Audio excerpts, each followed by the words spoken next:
Okay, so we are here today with Deston Munden, who's going to talk about all of the fun things to do with writing of books. Also, your poster behind you is pretty fantastic.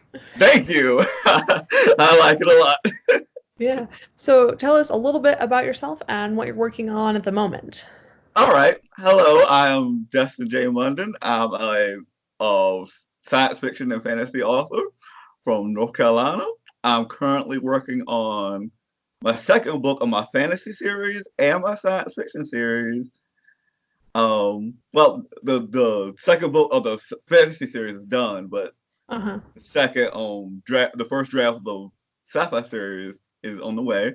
Oh. And I just released a book called Dust Mountain Blues, which is a space opera sci-fi. Space operas. Ah,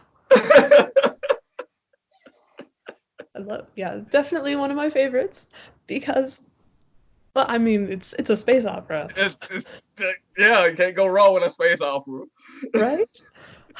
Okay, so tell us a little bit about your space opera because, yes. Okay, like it's a space opera western. It's been compared to X-Men meets Red Dead Redemption and Borderlands. Oh, Okay. it involves three main characters, all in the same family.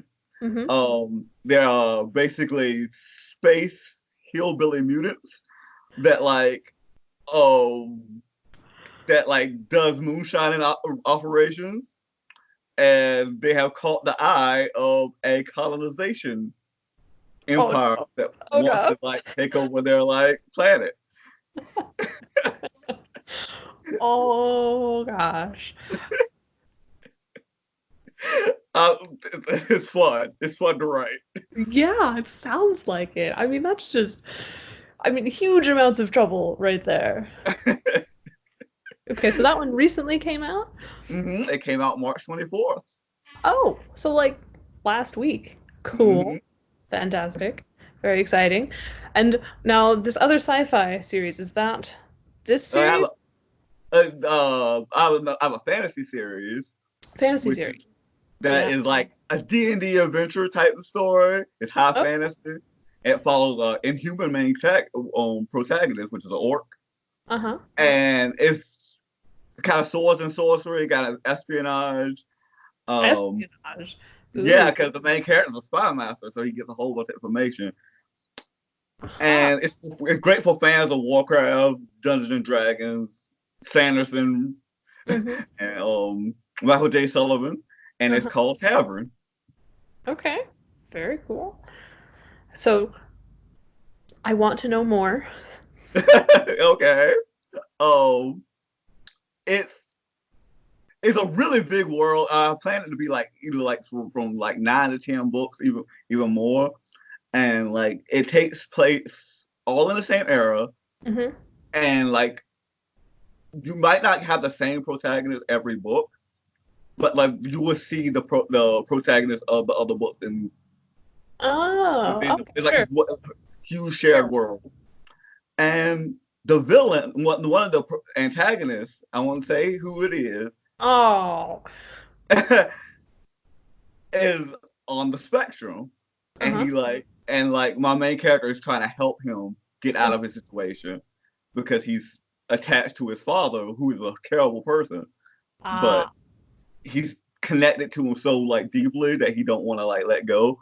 So my main character is trying to help him through that while also dealing with his own anxieties because Mm-hmm. he hasn't he's not neurotypical. My main character is not neurotypical either because Uh-huh. he has anxiety. He has a huge case of anxiety that's seen throughout the whole book. It doesn't go away, but like it's managed Uh-huh.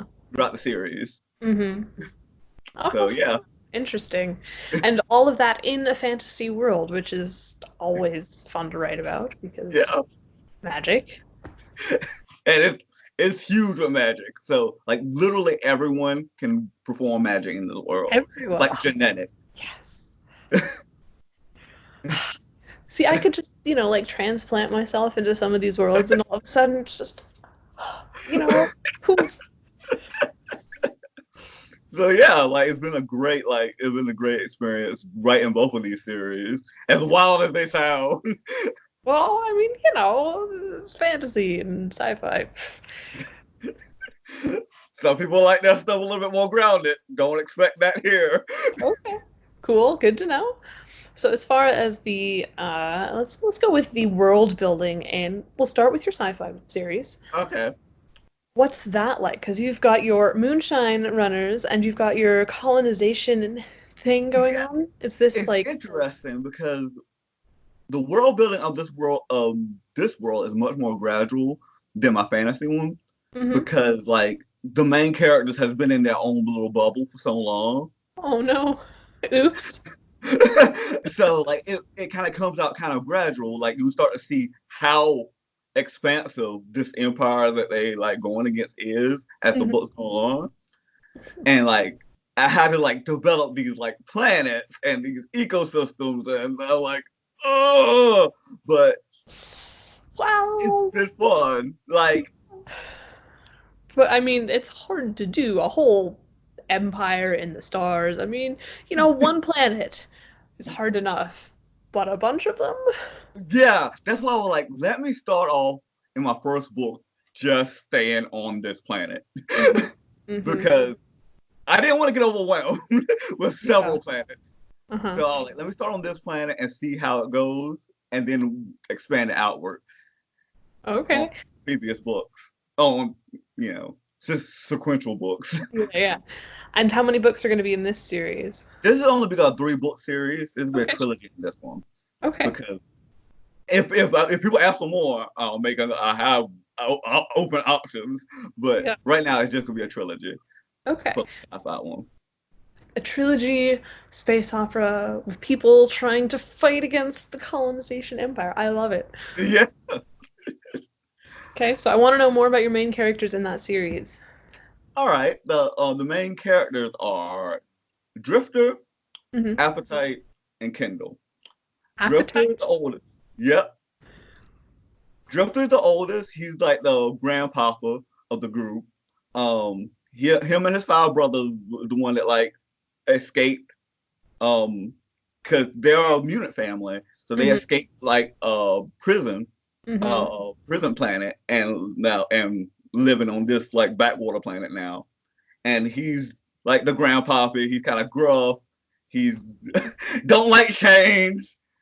Very like very very fatherly, but like also he gotta like wrangle his other brothers into like submission because they're wild.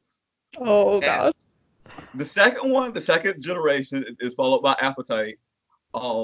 He's the big burly, gigantic. Like he has to eat a lot because his mutant powers is hmm like involves calories, hmm and like he's very slow, really thoughtful kind of person. Like even his like dialogue is like very slow and measured. Oh, I like that.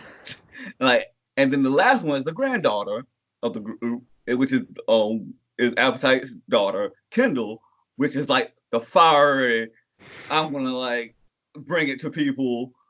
I'll make bad decisions all the time. She's one Oh, of the characters. I'm like, why are you doing this? oh yeah. I'm assuming she's at the sort of like rebellious stage in life. Yes, she's sort Uh-huh. of rebellious, but also she's put in a position of power that she didn't really want. Oh, yeah, there's your problem right there. So she's she's she's she's been called like everyone's favorite character so far has been her. So I'm glad to see what people see when they get to the end of the book because her story arc ends is quite a surprise. Uh-oh. Oh dear. Part of me wants to ask, and part of me says, don't ask because spoilers are not, we don't want spoilers. Believe me, you don't want this one spoiled. Okay, okay, good to know. Good to know. Oh yeah, this will be fun. Space operas are super fun to write, but they can also be a little bit difficult because I mean you've got space, but the idea of the Western. ah, Yeah, like it's kind of hard to like manage both of those, but it's easier because my characters act like Western like characters. Like Drifter in particular acts like he's straight up from a Western. So it's easier to be like, get into character with him. Yeah, and then you've got your big giant empire. I want to know a little bit Yeah, more about that one. Is it they're called they're called a civilization, the and civilization? Ooh. they're not the first civilization. Mhm. There's been one previous that failed, and like a lot of their technology was lost throughout the galaxy. So the Uh, second civilization is trying to pick this up, pick the pieces up, and the ooh. chair and the main leader of the civilization is usually called the chairperson. This one is a chairwoman Uh-huh. named Dr. Alderford, and she is interesting. You don't Uh-oh. get to see much of her in the first book. You see a lot of her in the second book, but she's kind of like this social media icon, plus like amazing scientist and geneticist, and she's trying to figure out.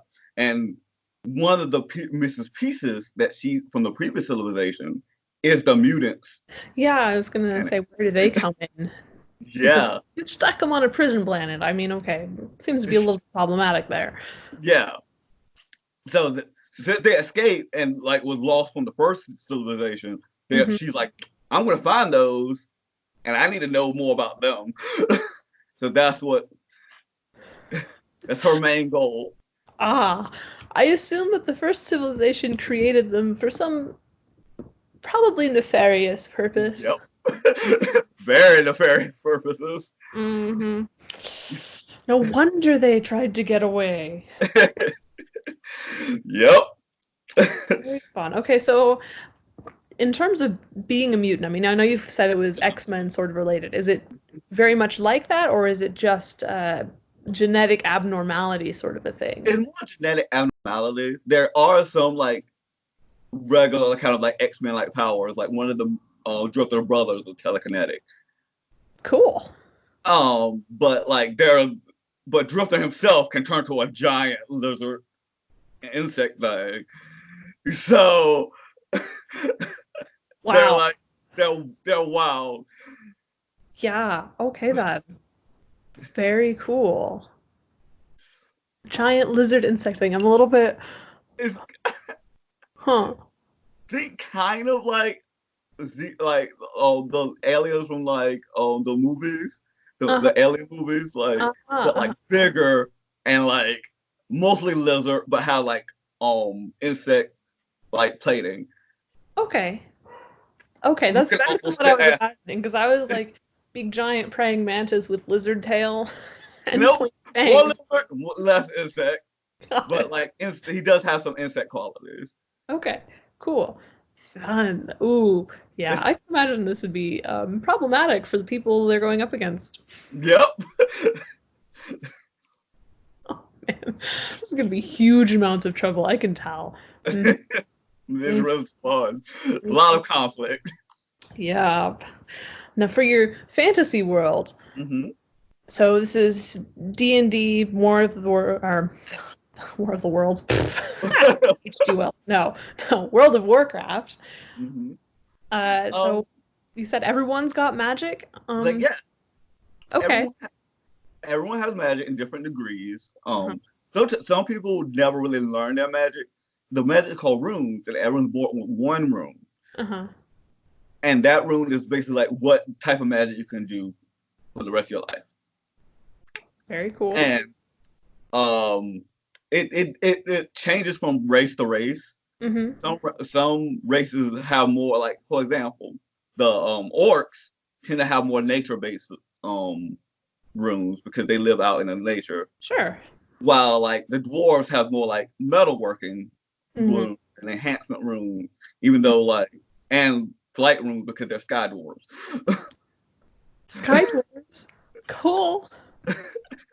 So yeah, it varies from race to race depending on which type of person Sure, sure. it is. Ooh, super fun.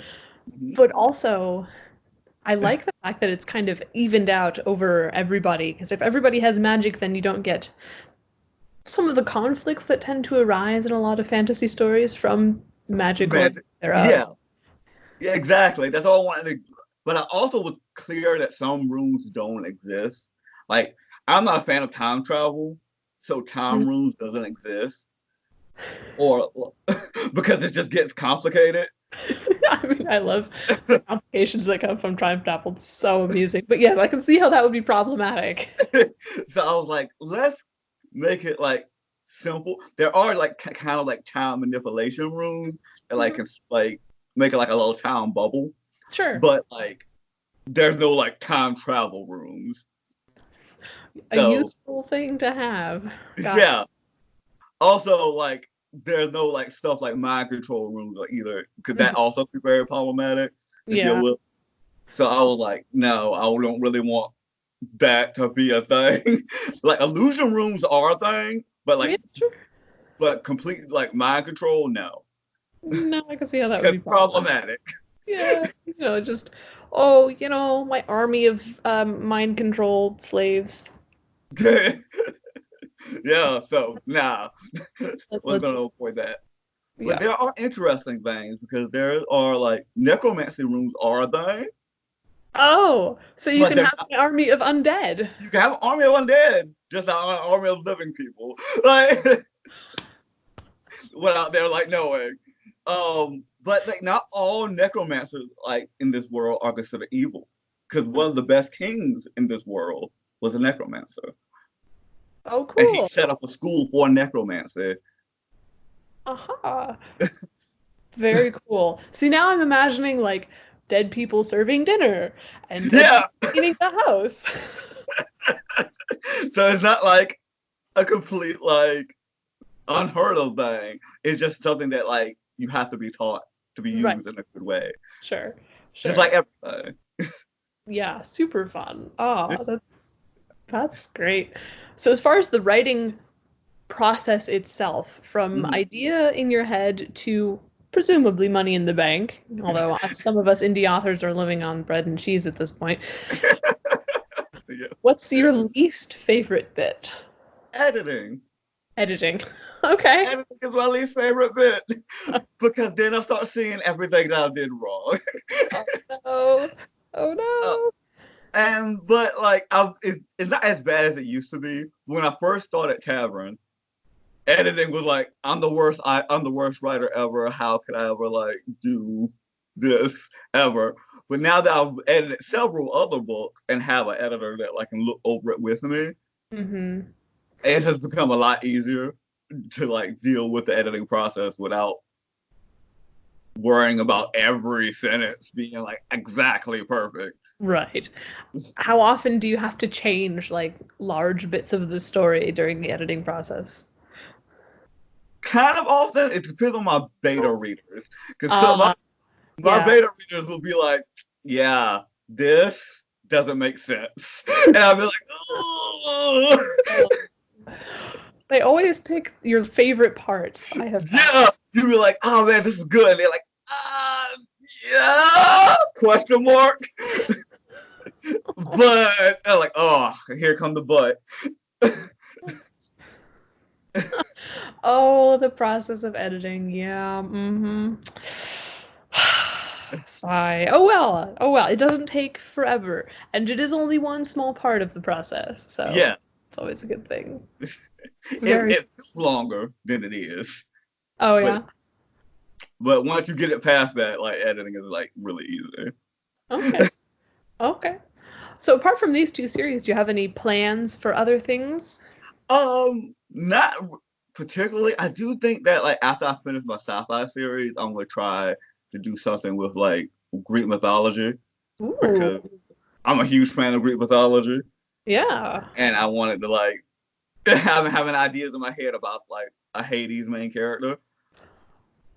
Oh, that would be fun.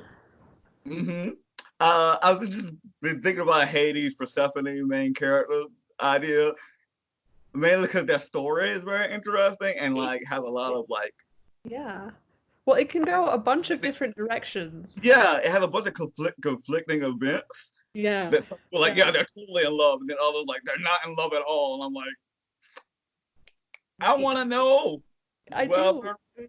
Yeah. none of the myths that I've actually read from the original like Greek ideas actually tell me one way or another. It's all in the Yeah, retellings that you see it, and like, I don't know. I'm not quite sure which way it goes.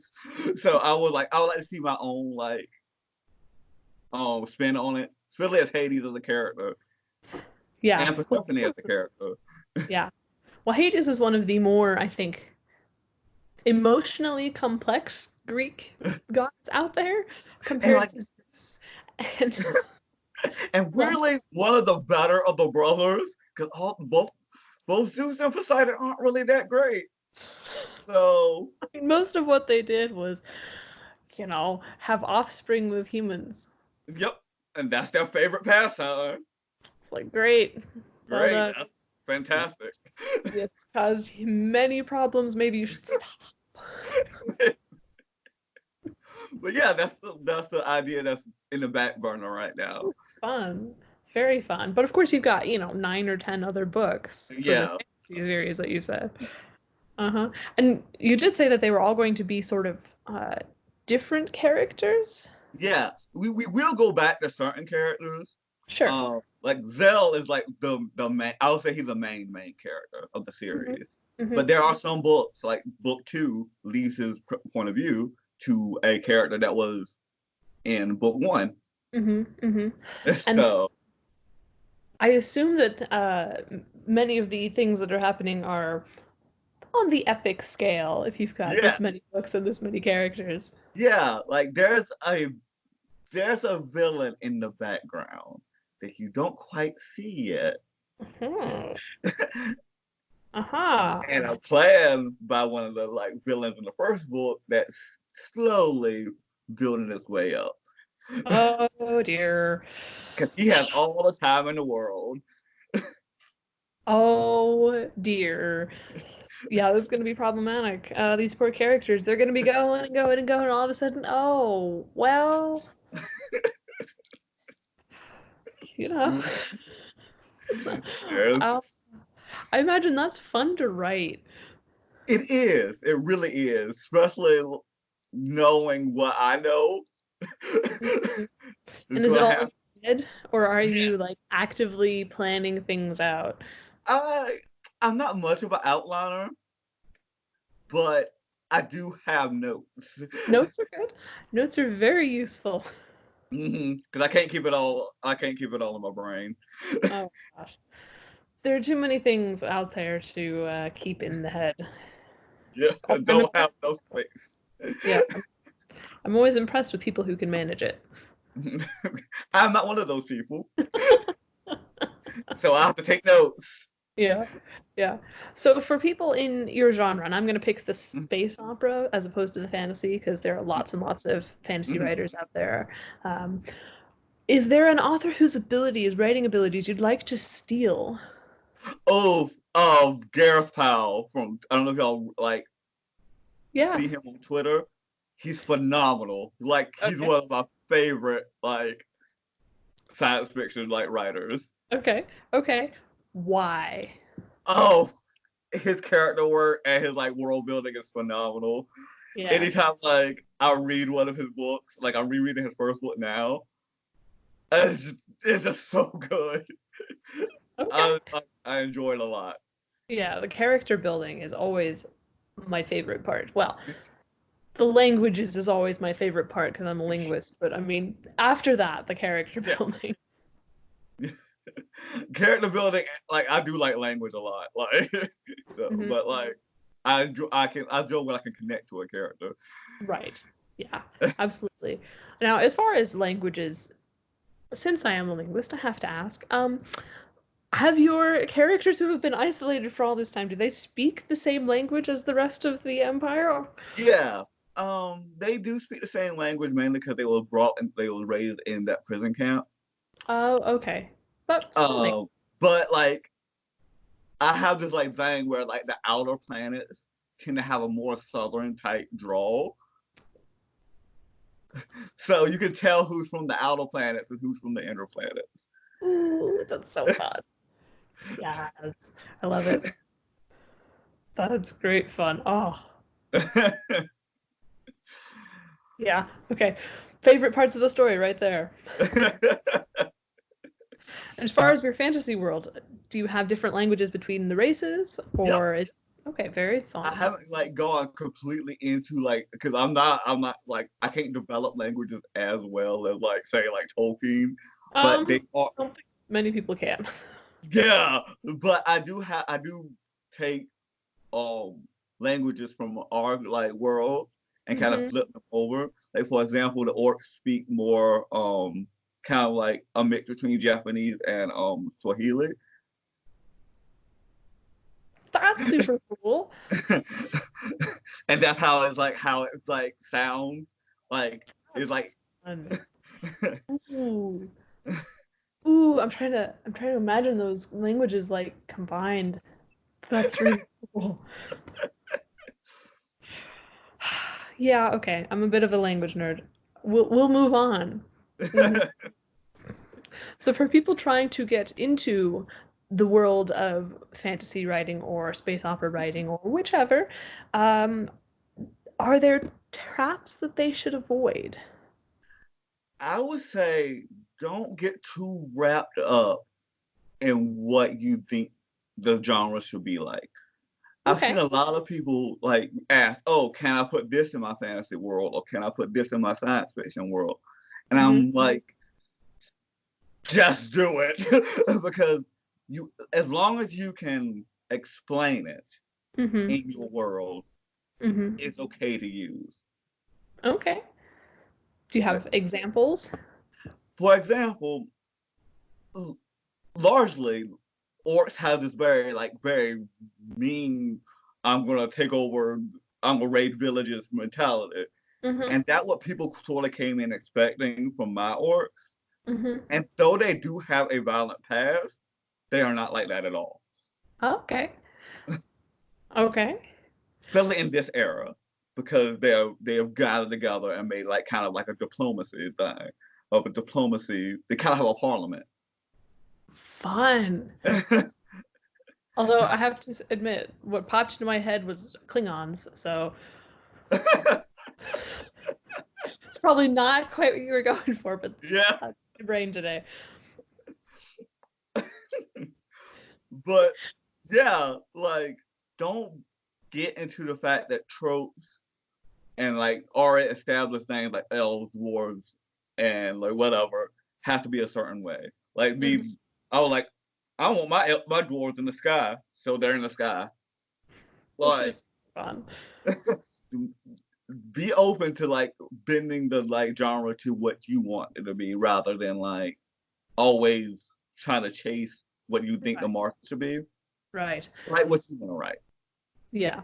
Which is always fun because then you get to sort of create new niche genres, which are That's true. There's super. some really wild niche genres.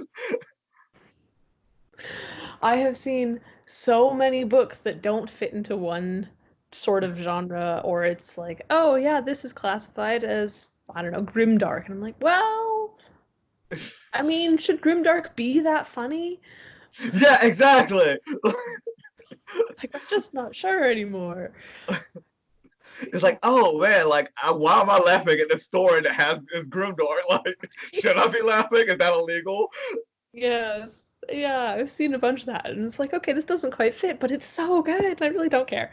The Yeah. only problem, of course, then is you run into things like Amazon categories. Ooh, yeah. You have to decide on like genre. I Like, know. I would say that for things like that, try to do what you think you would write and put it in that genre. Like what Hmm. you think the book is gonna be. Like, Right. I'm not a Grimdark writer. I've No. tried it. It's terrible. But Yeah, like I'm like traditional fantasy, we gonna get like we gonna win at the end of the day type of fantasy. sure. Sure. But But then you yeah, sort of run into the other problem where people do the right to market sort of a yeah, thing. Yeah. What do you think on that? I do think that like if that's something that you want to go for, I'm not gonna be like, no, don't do it. Sure. But the market's always changing. Like by the time you finish your book, that market might be gone. Oh gosh. That would be unfortunate. I've seen that happen to like several writers. They'll write for a market, and by Oh, the time they finish their book, that trend has gone. oh, oh, that would hurt. Yeah, so that's something to be careful when Okay, writing good for to the market. know. Yeah, yeah. Well, it has been super awesome talking with you. So, is there anything else you want to add, writing related, not writing related, talking about the world crisis, not talking about the world crisis, or something to do with like, cake? No, I'll just give a little bit word of encouragement for like the ending. Um, if you're a new writer, just keep writing. You're going to reach rejections, and Mm-hmm. that's going to be okay. Your life is not going to end. And if try to get into self-publishing, do your research. You Oh yeah. can't you can't go in blind doing Well, I mean, you self-publishing. can, You can. I wouldn't but advise. yeah, it doesn't always end well. Yeah. So that's basically what Yeah. I have. Yeah, well, thank you so much for doing this, and sorry for all the technology problems, but I can't control the internet, That's fine. much as I would like to. Me too. I mean, marketing would be so much easier if I could just like control the Control internet. the internet. Everybody's pages go to my book. Oh man, your homepage is now my book. Like, oh no. Oops, sorry. Yeah, that would be fun. Hmm. There's my next book to write.